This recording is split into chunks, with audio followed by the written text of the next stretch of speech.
What is going on, everybody? BobbyFi, the man, Eric Sheets-Haber. We are bringing you another week of the PGA Tour, and it is the full PGA Tour. It's exciting. I had some nice finishes. I made money last week, but it was like one of those I could have made a lot of money situations, and a little frustrating. You know, halfway through the last day, second to last day, I was in second place in the $55, and I was in the top 100 of the big flop shot one.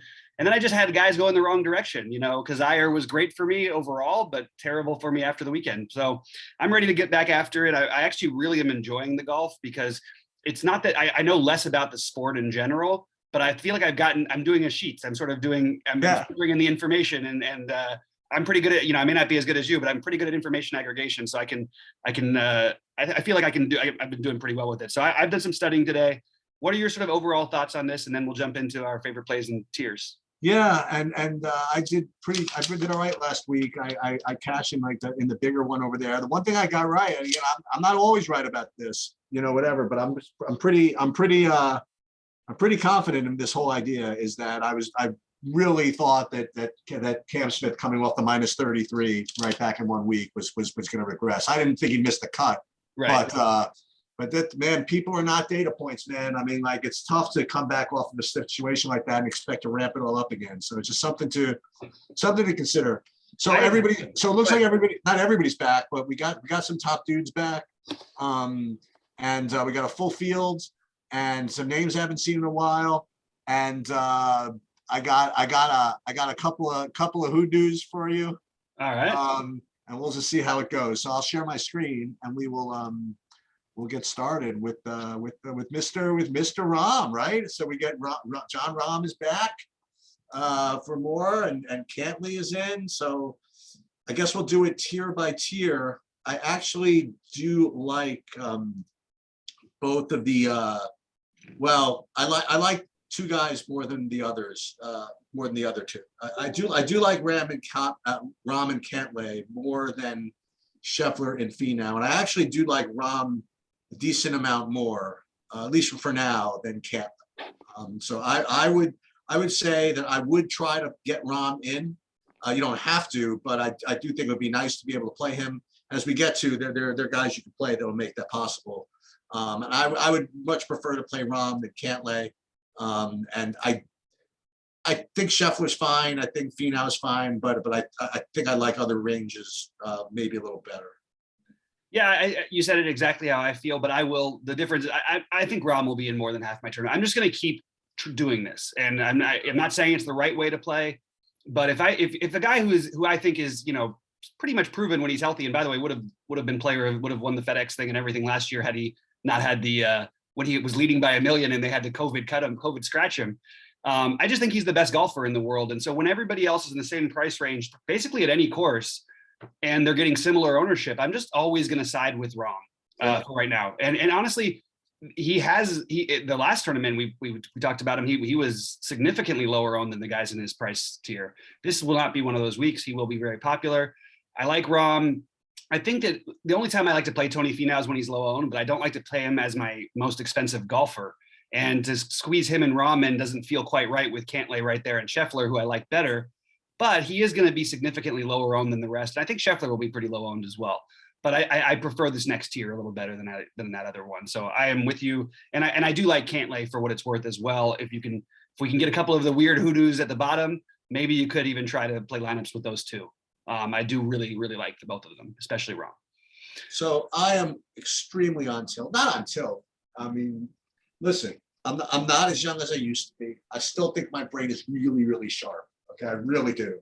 But every once in a while, it just disappears. And last week, I have to apologize to everybody. I hope you guys didn't listen to me. This is a perfect example. So I had Russell Henley as my top-rated golfer, all right, on my models and everything. And I mentioned this during the course of the review last week, and I said, but you know what? Even though he's my top guy, I'm not playing him, because when I was at the Liberty National Tournament, I was watching him for like 3 straight holes, and he just had a crappy attitude. He always looked like he didn't want to be there. He got all mad, and I just don't play guys like that. So sorry, even though he's my favorite guy, I'm Xing him out. It turns out I totally spaced. It wasn't even him. It was freaking Kevin Streelman that I saw at the tournament. So I completely hallucinated that it was Russell Henley, the guy I was supposed to X out, and I probably should have locked him in. So I do apologize for that. It just happens from time to time. So anyway, so in the 9K range, I like a bunch. I like, boy, this is going to be tough, man, to come back with Sungjae Im off of that freaking performance. But I do like Sungjae Im here. I go right back to Corey Connors, and then I will go right back to Russell Henley and Abe Answer. I like all of them. I will let you give me your Zalatoris Wolf takes or whatever it is. And Gooch for me is kind of a secondary option this week. I like the other 9K guys more. Interesting. I'm always waiting for the Taylor Gooch from you, but I mean, like, this whole range I love, so it's a tricky one. I'm always gonna, you know me, I'm gonna play Matt Wolff like crazy. But everybody else you said would actually be my favorite guys, with the exception of another guy you sometimes mention, and that's Seamus Power. Really coming into his own, played really well lately. The prices, you know, it's getting up there for a tournament that's tough. So maybe this is not the time, but it should reflect in his ownership being maybe the lowest owned player in this range would be my guess at first glance. Maybe Zalatoris would be there. I do like Zalatoris. I'm fine with it, but I really like the Connors, Wolf, Power, and Answer. Those would be the guys who I would focus on. So that's what I'm going to do. Yeah, that's basically. Sungjae Im's going to be like 5%.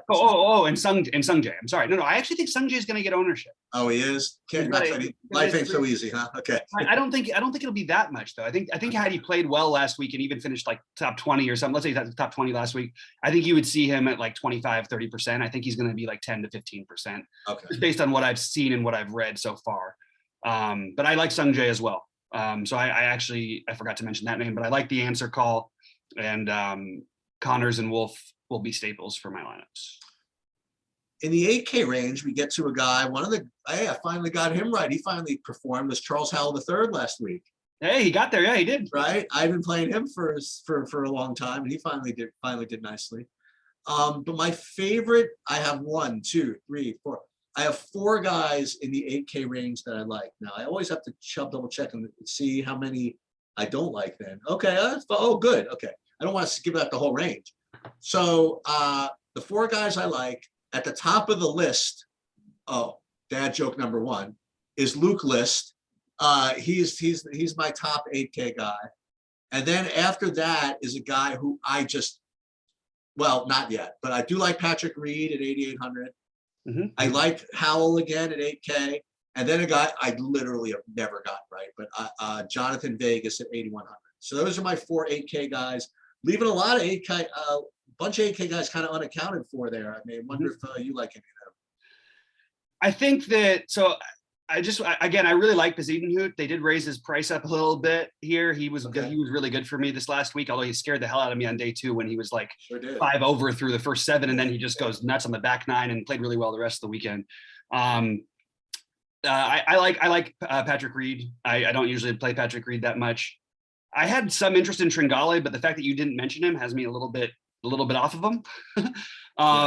Super sleeper one is going to be Justin Rose, and you're going to hear this from me a lot this year. Like, when you're going to have you mentioned this before. Yeah, he's too good. He's too good historically, and because he has a few bad tournaments, he just ends up completely unowned and in a funny price tier every time. When we were playing this guy at chalk, like as if, basically like the Webb Simpson thing last week. That was used to be him. But you look at it, his last starts, nothing crazy, but he finished 9th his last start. He finished 12th before that. And then he had the 40 and the 57, whatever. But, they made all the cuts. I think he's kind of interesting just as a low-owned option. I didn't get to Johnny Vegas, and his price jumping up, I felt like wouldn't really bother people because people are so used to just sort of plugging him in, but he's not going to get the same ownership that he usually does. I'm always interested in Kim and Ortiz, but my priorities are actually some other guys, the guy who might be the lowest owned player. I really like Alex Noren, and I really like, that's from a advice from a friend on that one. Nice. Really good. Noren, Reed, and then I'm mixing in Kim and Ortiz, but not making them priorities. But Noren and Reed will both be priorities for me. And then the rest of the guys, I'm sort of I could take or leave. I don't feel very strongly. The guy I never ever play, and it really only burned me one time last year, I guess, was Ricky Fowler. He's actually projecting pretty well, but I think that I will avoid Ricky Fowler. Just continue to do that. I got to get 5% of him because Rick likes him. I have to. Okay, well, if Rick likes him, I'm gonna probably have to include him now. Yeah, that's what I'm saying. I have to get 5%. Okay, well, I don't like him. I don't like him in my novels at all, but he likes him, so good enough for me. Right. And I was interested in the Luke List thing because I never really, he's not a guy I play all that much, but I'm open to it. And I had another recommendation from somebody that didn't like love him, but said, oh, he'll make the cut with upside. Like that's sort of his feeling about List this week. And I thought, oh, okay, I'll take a look at him, but didn't really get there. I like this next range a little bit better, actually, even though it's going to be far lower ownership on most of these guys. All right, so here's the 7K range. So my top play guy I'm giving out is a guy that I've given out before. Now I used to give a quiz, but now people can like cheat in advance and see what the sheets look like after I post them, right? So I can't make it a contest anymore. But my overall top play in the 7K range, top 5 overall value plays, a guy I've had success with before. And I'm not going to be playing Taylor Gooch because I'll be playing Taylor Moore. So I don't know what that's all about, but it's rated way too high for me just to not play him. So there's him. And then my other top guy in the 7K range is going to be, I got to get the right one, is the KH Lee at 7,400. So it's Taylor Moore and KH Lee. And then I got, some sprinkles. One is another aforementioned Aaron Rye, and then Harold Varner, who I also never get right. And I am not playing Kevin Streelman at 7,400. That's the one I'm supposed to X out. And that's those are my top guys. I mean, look, there are other guys you could think about, like Munoz again, Lucas Glover again. There's a lot of guys you can go. Your Alex Smalley's not terrible, but my top guys are Taylor Moore and KH Lee. Well, I'm glad because you said one of my top 3 in this range, and that's Taylor Moore. I had the same thing. Oh, nice. So I'm into that. I love the KH Lee idea too. He was a little further down for me, but I do like him. I think Sebastian Munoz. I can't say it, but I honestly kind of think it's interesting to try and play Grillo here, but I'm gonna skip it. I do like Munoz. I like Gary Woodland quite a bit. I think we're getting him at a huge discount. And I like Adam Hadwin a lot. I think he's going to have some ownership, but I really like Adam Hadwin. And the other one, the last one who's really high for me is Chris Kirk. What do you think of the idea? I never really did any research on this. Taylor Moore hasn't golfed since November. Does that bother you? It's different. We've talked about this before. Usually you get like it reflects in the ownership. I don't think it will this week. He's going to be popular, and I mean for this range. Okay. But I don't know. It's an interesting one. I don't really know what to do with that situation. And it's been a little while for some of these guys. I mean, I mentioned Justin Rose earlier. He hasn't played since the 1st of December. And I think that's just true for a number of guys this particular go around. So it doesn't bother me on this particular slate. I think it doesn't bother me because I don't need him to win the tournament. Right. Like if it was Rahm off of like 3 months, you know what I mean? Mm-hmm. I'd have some pause playing him, a chalky top guy who actually needs to win the tournament. But Taylor Moore, if he comes in 20th, you know what I mean? Like that's just fine to say the least. Yeah. No, I hear you. And I do have the 3 really wild low owned ones from this range. And one of them is a guy we've talked about before and haven't really hit him quite right, except for once, would be John Huh. Okay. And the other 2 they feel really weird. I feel like I'm talking about it, 10 years ago or something, but that would be Molinari and Phil Mickelson. Okay. But I'm gonna instead of playing those guys, I'm probably just gonna play Gazire. That's the truth. I'm gonna keep taking shots on Gazire. Not a staple, but I'm gonna keep playing him. You like anything under 7? I like Norlander again. I think that he sort of gets overlooked, that he just makes every cut and is always in like the top 40. It feels like, and I think he's kind of interesting. Dylan Wu coming off of a really good week at 6,900 is kind of interesting. Those would be the guys who first jumped out to me. And I don't know that you're going to, well, maybe I don't want to say need to, but you might want to try to spend down on a couple guys this week. I'll go back. I have a little bit of interest in Thigala. I have a little bit of interest in Straka, and I had Hudson Swafford circled, Cam Young. These are just guys though who I put as wild cards that I sprinkle in my large buy-ins to get off of, you know, having 70% of certain golfers and stuff like that. But well, for me, I got to play this because that was one of my big calls last week was my under 7K guy, Michael Thompson, to make the cut, ended up 5th. Oh, he was awesome. Yeah. So I have to play whoever my top 6K guy, 7K guy is, regardless of how low he's rated. So it's going to be, I'll just throw it out there. My top rated under 7K guy is CT Pan. So okay. He's going to be in something. I don't know what he's going to be in, but I'm going to put him in something. I can definitely get behind that. And I'm looking for stuff down here too. I was considering Lebiota, Bramlett, Stalling. All of these guys were all in my consideration, but I just didn't quite pull the trigger. I'm gonna have to throw out one or two more names just because that's how I'm treating this bottom range, and maybe I'll be more firmed up as Thursday rolls around. But Chad Ramey and Pat Perez. Those are exactly my next two, by the way. Okay, so I'm actually gonna have to put a little bit of a circle on them. Yeah. All right. But then CT Pan low key cost me. He made a putt to cost me $30,000 last year. Oof. Remember, I got like second in like the 555. I remember. I cashed for whatever, and I would have gotten. Actually, I ended up third, I think, and I would have gotten second if he missed like a 12-footer or something like that. He made a 12-footer to get me. So he owes me. Yeah. I'll make sure to tweet at him so he realizes that he owes Eric Haber. I'm sure that'll be a big motivating factor for him. Exactly.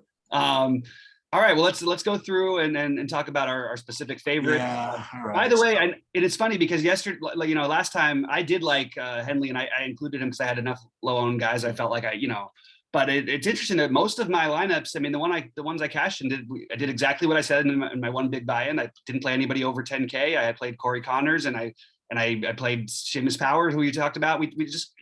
It's been pretty good, the guys we've talked about in terms of where they finish. And I would encourage people to listen to this part of the show more than the other parts because we've actually had a pretty good track record so far. All right. So which one of us is going to take Rahm? And I'll take Rahm. All right, you can take Rahm to win the tournament, and I will. I just don't have it in me to take this other guy. So I will go with probably the next logical guy for me, at least. That would be Corey Connors. I love the Connors idea. He's going to be in a bunch of my lineups anyway, so that makes a lot of sense. Do you want to go first now for the under? Yeah. So next, we'll do the snake, right? So now under 10K to finish top 5, except for Corey Connors. I will go with Sanjay.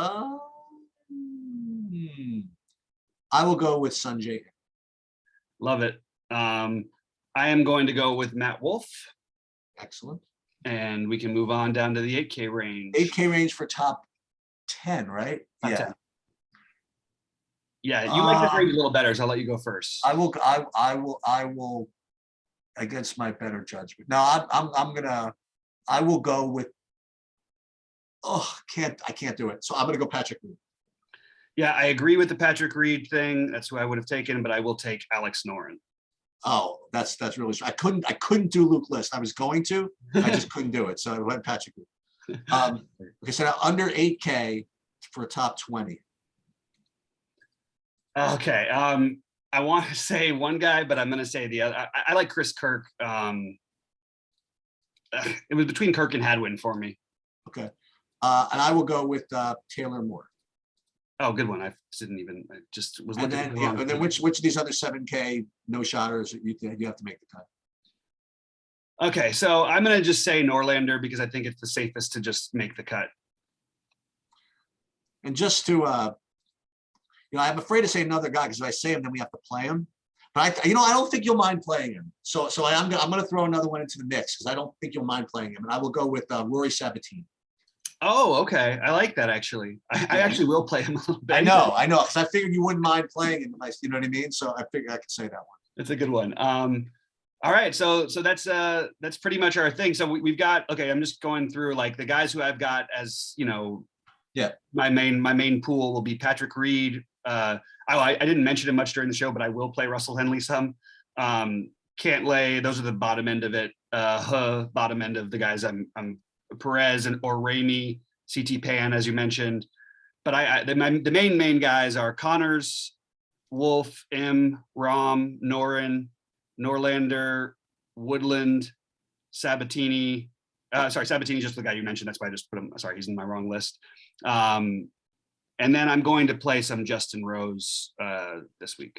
So I have a dumb question. I don't even have any ownership projections up. Is there really a world where Corey Connors is not like 25% owned? I mean, it's interesting because he is going to probably be. He'll probably be owned. He'll probably be in the 20s, low 20s, probably. I mean, I'm seeing a Sanjay who didn't make the cut, who never wins anything, 500 more. That doesn't make any sense to me.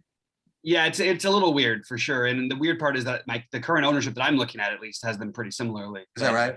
But I like the Corey Connors and sure. Corey Connors and Matt Wolf will definitely be in my lineups together. I think Matt Wolf is I don't know. I only have he's playing him. Yeah, I think yet I like it. I mean, you've been on him since we started doing golf, and he's always he always has shots to fire. You know what I mean? Like he's always in there. That's right. No, I mean he'll shoot that weird, like he had a 4 over that one day, then shot like 9 under the next day. Like he maybe a little streaky, but he always seems to be. I mean, in the big tournaments at least he's been there, and I do trust him with the layoff. I mean, remember after his long layoff last time, he came back and started like he was like top 10ing. He was just right in the hunt on Sunday every week after that. And I think that when he's on, he's as good as anybody else is. So that's what I'm doing. But I do really like Rahm to have to win this tournament. I never usually like to just think somebody. I just really think he's going to win this tournament. Yep. All right. Well, good luck to everybody this week. Of course, we'll be in Discord and we can talk about other ideas and plays. A guy 1v1s. We don't necessarily do a specific golf before lock show because it starts in the middle of the morning, very early in the morning for me. But I'm happy to answer any questions or go back and forth with you guys on any thoughts you have in the PGA Discord on our PGA and our Discord. Cheats, anything else before we get out? No, we're all good. Good luck, everybody. Good luck, everybody.